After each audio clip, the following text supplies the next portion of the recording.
Bismillahirrahmanirrahim. Assalamualaikum warahmatullahi wabarakatuh. Jumpa lagi dalam mata pelajaran sejarah kebudayaan Islam. Kali ini kita akan membahas tentang sejarah perkembangan Islam pada masa Khulafaur Rasyidin, yaitu pada masa Khalifah Abu Bakar Asy-Syiddiq.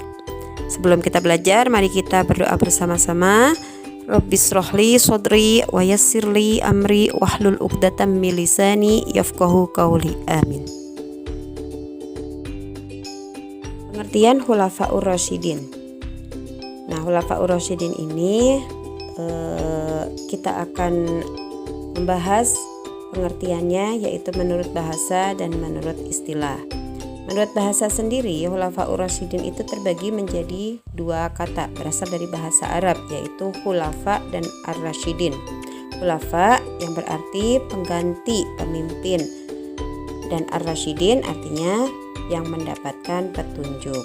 Kemudian menurut istilah, Khulafaur Rasyidin itu adalah para pengganti Rasulullah yang mendapat petunjuk dari Allah Subhanahu wa Ta'ala. Ini adalah peta konsep yang akan kita bahas dalam materi Khalifah Abu Bakar Asy-Syiddiq. Yang akan kita bahas yang pertama adalah tentang biografi Khalifah Abu Bakar Asy-Syiddiq, kemudian bagaimana proses pengangkatan Abu Bakar Asy-Syiddiq, dan yang terakhir adalah prestasi Abu Bakar Asy-Syiddiq. Adalah profil Abu Bakar Asy-Syiddiq. Ya, untuk namanya kita tahu yaitu namanya Abu Bakar Asy-Syiddiq. Kemudian tahun lahirnya yaitu tahun kedua dari tahun gajah atau 2 tahun setelah Nabi Muhammad lahir. Kemudian nama sebelum Islam adalah Abdul Ka'bah. Nama asli beliau adalah Abdullah bin Abu Quhafah. Kemudian sifat-sifat yang dimilikinya, ia adalah orang yang ulet, jujur, baik, terpuji, dan dermawan. Gelar yang dimiliki yaitu Asy-Syiddiq. Asy-Syiddiq itu adalah orang yang jujur, terpercaya atau benar ketika membenarkan adanya peristiwa Isra Mi'raj Nabi Muhammad SAW. Kemudian diangkat menjadi khalifah, yaitu melalui musyawarah antara kaum Muhajirin dengan kaum Ansor, yaitu pada tanggal 11 Rabiul Awal 632. Kemudian wafat pada tanggal 21 Jumadil Akhir 13 Hijriyah, bertepatan dengan tanggal 12 Agustus 634 Masehi dalam usia 63 tahun. Untuk proses pengangkatan Abu Bakar Asy-Syiddiq sebagai khalifah itu diawali ketika Rasulullah wafat, yaitu pada tanggal 12 Rabiul Awal tahun 11 Hijriyah. Nah, di mana situasi di kalangan umat Islam itu sempat kacau. Hal ini disebabkan karena Nabi Muhammad tidak menunjuk calon penggantinya secara pasti. Dua kelompok yang merasa paling berhak untuk dicalonkan sebagai pengganti Nabi Muhammad adalah kaum Ansor dan kaum Muhajirin. Nah, untuk kaum Muhajirin berpendapat bahwa merekalah yang paling tepat menggantikan posisi kepemimpinan Nabi Muhammad, dengan alasan bahwa kaum Muhajirin adalah orang yang pertama yang menerima Islam dan berjuang bersama Nabi Muhammad SAW, dan menurut mereka bahwa Abu Bakar Asy-Syiddiq adalah orang yang menggantikan Nabi Muhammad menjadi imam sholat ketika sakit. Kemudian di pihak lain, yaitu kaum Ansor, berpendapat bahwa mereka adalah yang paling tepat menggantikan posisi kepemimpinan Nabi Muhammad. Mereka mengemukakan alasan bahwa Islam dapat berkembang dan mengalami kejayaan setelah Nabi Muhammad SAW hijrah ke Madinah dan mendapat pertolongan dari kaum Ansor. Kaum Ansor kemudian mengusulkan Sa'ad bin Ubadah sebagai pengganti Nabi Muhammad SAW.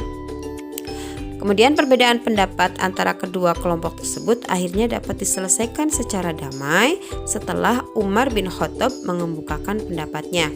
Selanjutnya, Umar menegaskan bahwa yang paling berhak memegang pimpinan sepeninggal Rasulullah adalah orang-orang Quraisy. Setelah selesai pemakaman Rasulullah, kaum muslimin dari golongan Ansor dan Muhajirin berkumpul di Masjid Nabawi. Mereka membaiat kembali Abu Bakar Asy-Syiddiq dan secara resmi mengangkatnya menjadi khalifah pada tanggal 12 Rabiul Awal tahun 11 Hijriyah. Ini adalah beberapa pertimbangan kenapa Abu Bakar adalah orang yang paling pantas diangkat menjadi khalifah setelah sepeninggalnya Nabi Muhammad SAW. Yang pertama adalah Abu Bakar adalah orang yang pertama kali masuk Islam, yaitu as-sabiqunal awalun pada periode pertama. Kemudian yang kedua adalah orang yang pertama mengakui peristiwa Isra Mi'raj Rasulullah SAW, di mana banyak orang yang menganggap bahwa perjalanan Isra Mi'raj atau peristiwa Isra Mi'raj ini adalah peristiwa yang tidak masuk akal, ya. Kemudian yang ketiga adalah selalu setia mendampingi Nabi Muhammad SAW dalam segala aktivitas seperti melakukan hijrah, ya. Abu Bakar selalu mendampingi Nabi Muhammad SAW. Kemudian yang keempat adalah rela memberikan hartanya untuk mempertahankan Islam. Nah, ini terbukti dengan Abu Bakar itu memberikan sebagian dari harta yang dimilikinya untuk kepentingan umat Islam. Kemudian yang kelima adalah ditunjuk oleh Nabi Muhammad SAW sebagai imam sholat ketika Rasulullah sedang sakit. Prestasi yang dicapai oleh Khalifah Abu Bakar As-Siddiq yang pertama adalah memerangi kaum murtad, kemudian orang-orang yang tidak mau membayar zakat, dan memerangi nabi palsu. Nah, orang yang enggan membayar zakat ini kebanyakan adalah dari kabilah Madinah seperti Bani Ghofan dan Bani Bakar.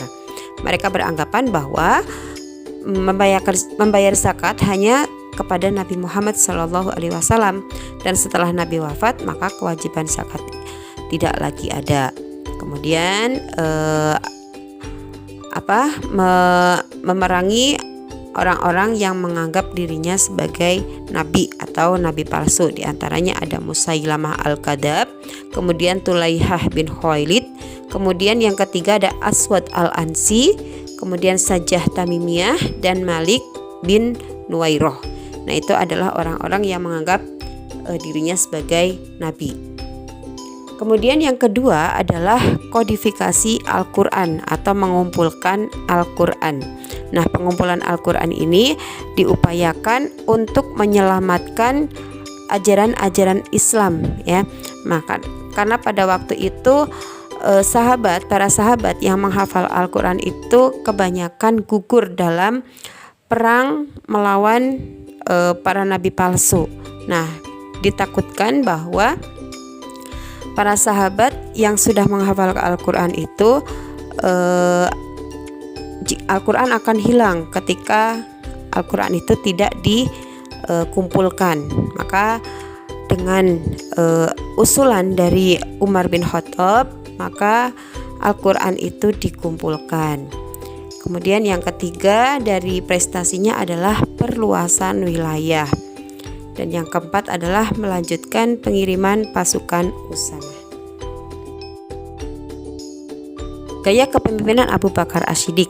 Yang pertama adalah Abu Bakar itu dikenal sebagai Khalifatur Rasul, yaitu pengganti Rasul sebagai pemimpin agama dan pemerintah. Kemudian semasa kepemimpinannya yang singkat, hanya 2 tahun, beliau memprioritaskan penyelesaian problem dalam negeri, yaitu seperti memerangi nabi palsu, kemudian para orang-orang yang murtad dan yang tidak mau membayar zakat atau membangkang. Kemudian yang ketiga adalah pusat pemerintahan bersifat sentral, yaitu segala keputusan ada di tangan kekhalifahan Abu Bakar As-Siddiq. Walaupun begitu, beliau selalu mengadakan musyawarah dengan para sahabatnya sebelum memutuskan sesuatu.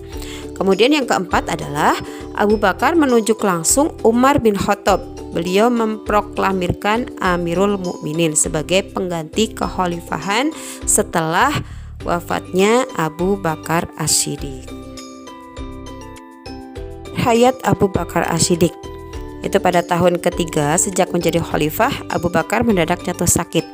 Selama 15 hari dia tidak pergi ke masjid dan meminta kepada Umar bin Khattab agar mewakilinya menjadi imam sholat.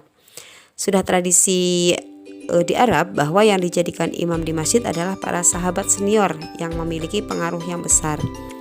Abu Bakar wafat pada tanggal 21 Jumadil Akhir tahun 13 Hijriah bertepatan dengan tanggal 12 Agustus tahun 634 Masehi, yaitu pada usia 63 tahun. Beliau dimakamkan di samping makam Rasulullah SAW di Masjid Nabawi. Sebelum wafat, Abu Bakar berwasiat kepada para sahabat untuk memilih Umar bin Khattab sebagai penggantinya. Kemudian untuk jasa-jasa Abu Bakar As-Siddiq dalam bidang pemerintahan. Yang pertama adalah mendirikan Baitul Mal, yaitu lembaga yang bertugas mengurus keuangan negara seperti dari harta rampasan perang atau dari zakat. Kemudian yang kedua adalah mendirikan lembaga peradilan yang berfungsi untuk mengadili permasalahan atau perselisihan di antara umat. Pengelola dipercayakan kepada Umar bin Khattab. Kemudian yang ketiga, jasa-jasanya adalah membagikan harta rampasan perang ghanimah secara adil. Yang saja yang dapat Ibu sampaikan tentang materi kekhalifahan Abu Bakar As-Siddiq. Mohon maaf atas segala kekurangan. Terima kasih atas segala perhatian.